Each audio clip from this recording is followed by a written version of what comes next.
Excerpt from the Historic Church by historian and Archpriest John Morris. Chapter 2. The Worship and Organization of the Apostolic Church. Fallen Branches, the True Nature of Christian Divisions. One of the most common pictures of the Christian Church is as a tree with branches representing the different factions of the Christian religion.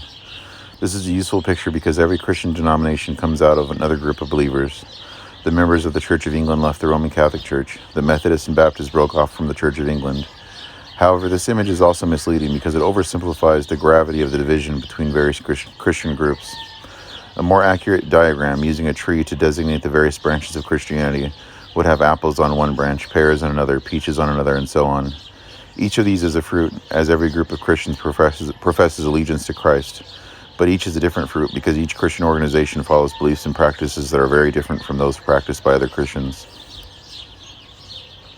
Roman Catholics believe that to fully follow Christ, one must accept the infallibility and universal jurisdiction of the Pope. Orthodox and Protestants do not.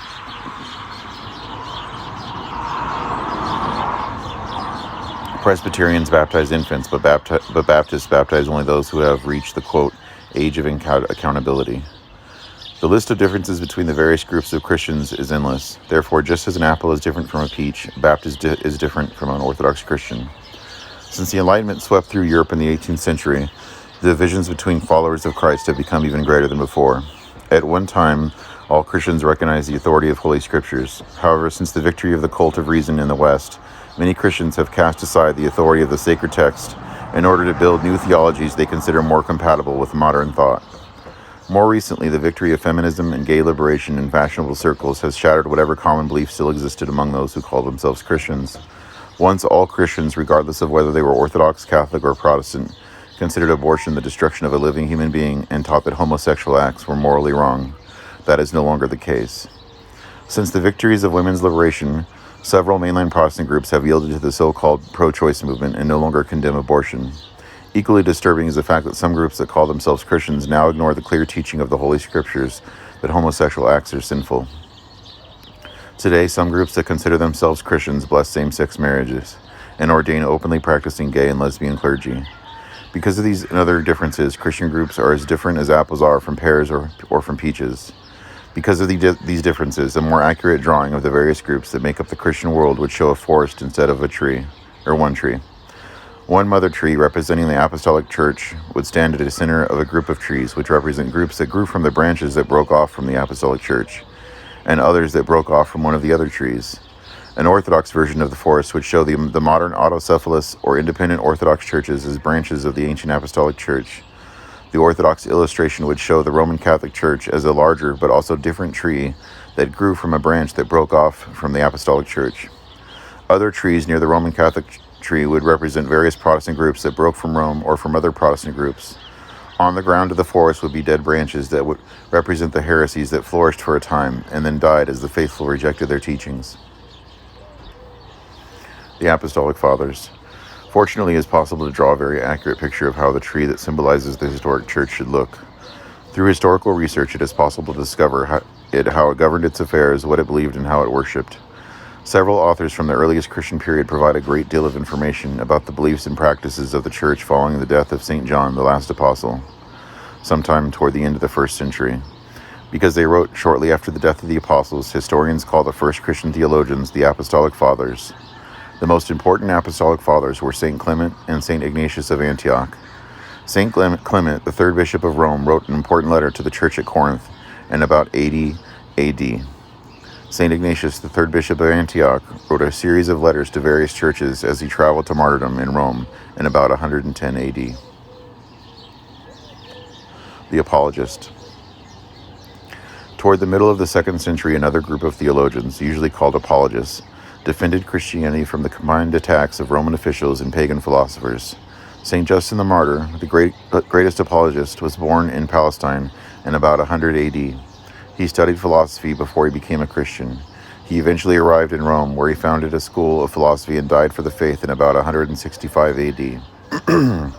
St. Justin wrote 2 apologies which defended Christians against the charges that they were disloyal to the emperor and a threat to the moral foundations of society as charged by their pagan critics. He wrote that Christians have not rejected the Greek philosophy that formed the foundation for thought in the ancient world. Instead, he argued that the same Logos, or reason, who inspired Socrates and other great philosophers, became man in Jesus Christ. St. Justin's The Dialogue with Trypho is a very important early study of the relationship between Christianity and Judaism.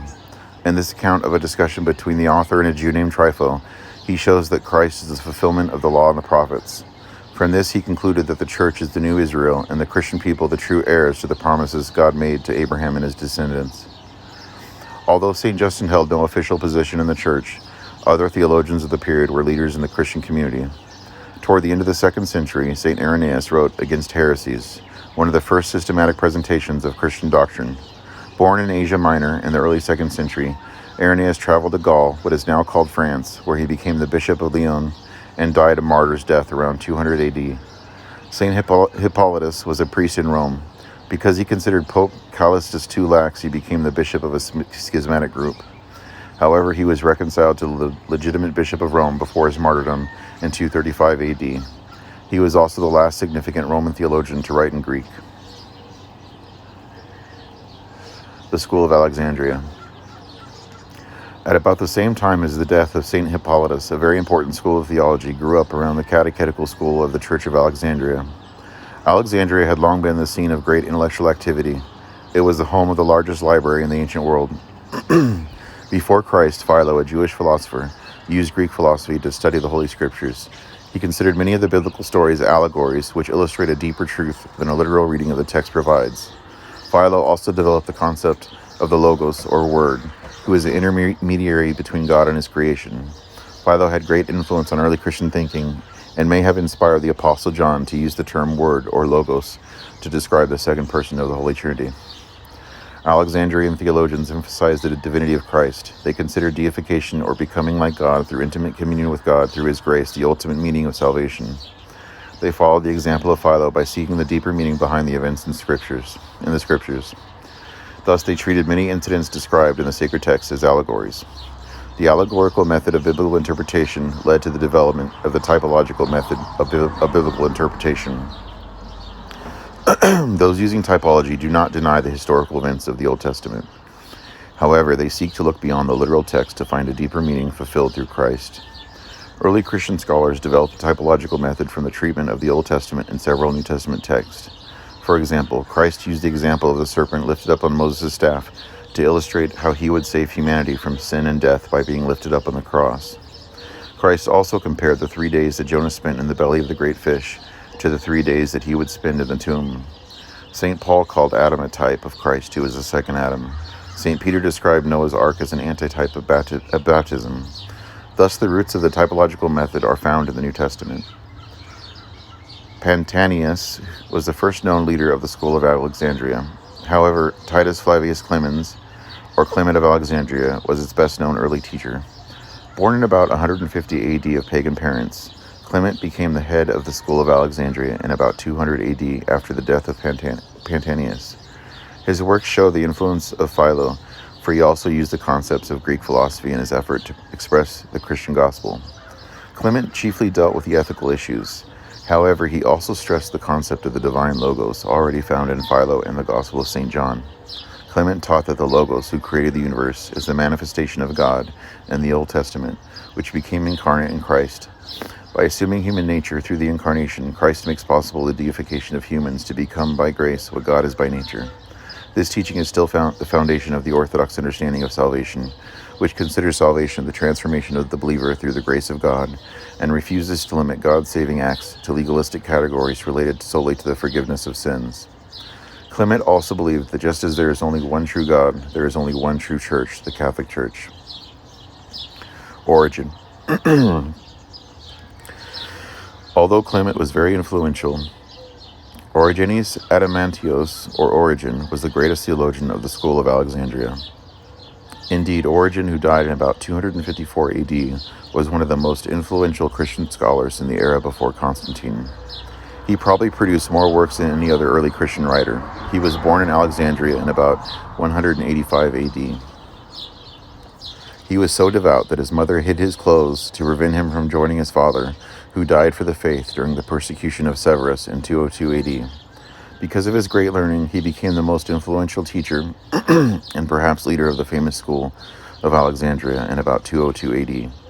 At the same time, because the young theologian felt impelled to take the words of Christ, quote, "There are eunuchs who have made themselves eunuchs for the sake of the kingdom of heaven," unquote.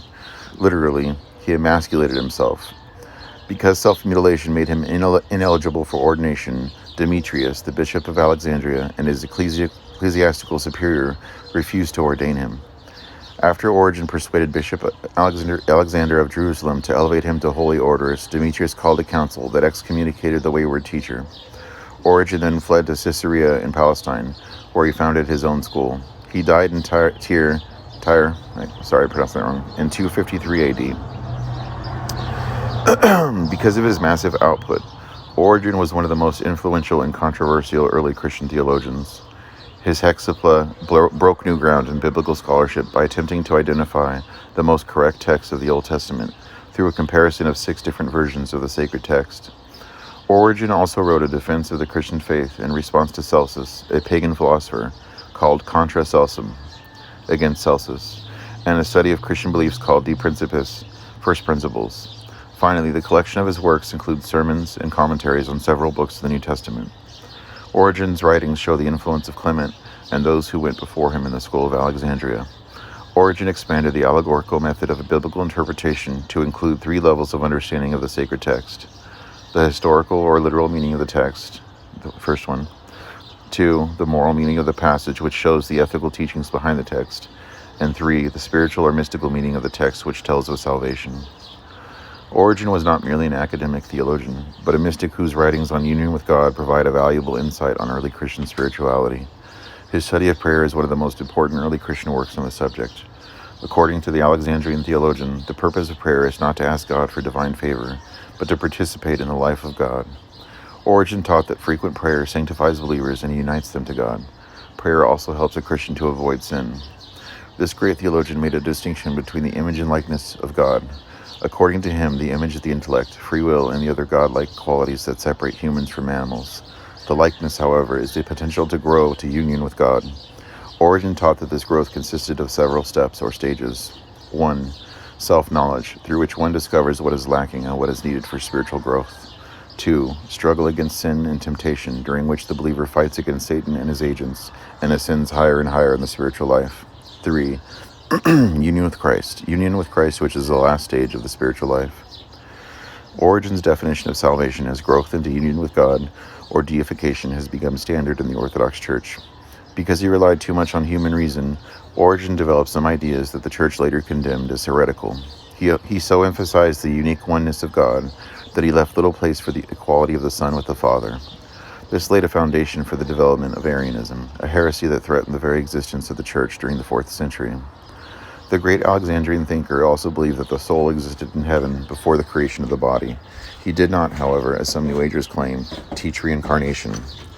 In addition, Origen taught the ultimate salvation of all, including Satan and his angels, a doctrine called apokatastasis.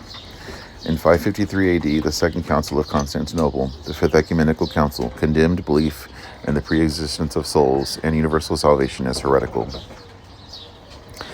Because Origen's theological speculations sometimes went too far, his teachings provoked a reaction from the second great theological school of the ancient church, the School of Antioch. In 312 AD, Lucian of Antioch founded a theological school to rival that of Alexandria. Lucian and his followers argued that Origen and the others of the School of Alexandria placed too much emphasis on allegory. Lucian and his followers emphasized the literal and historical meaning of biblical text. The theologians of Antioch also emphasized the human nature of Christ. The rivalry between the schools of Alexandria and Antioch laid a foundation for many of the conflicts over the relation between the human and divine nature of Christ that divided the church during the next period of church history.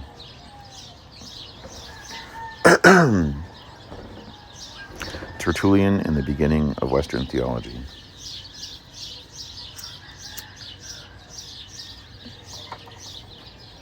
Although all of the early Christian theologians, including Irenaeus of Lyon, wrote in Greek, a very important school of theology written in Latin grew up at the middle of the 2nd century. Minucius Felix's defense of the Christian faith in about 185 AD is the first known Christian theological work written in Latin. Quintus Septimus Florens Tertullians, or Tertullian, was the first great Latin theologian. Tertullian was born in Carthage in about 155 AD. The son of a Roman centurion, he studied law and became a successful attorney. In about 195 AD, he began to write on theological subjects. According to St. Jerome, he was a priest, although he makes no reference to ordination in his own writings. Toward the end of his life, this great theologian left the church and joined the Montanist, a heretical movement which, among other things, taught a very rigid morality. Saint Cyprian, the bishop of Carthage, in the middle of the 3rd century, was also an influential early Latin father of the church.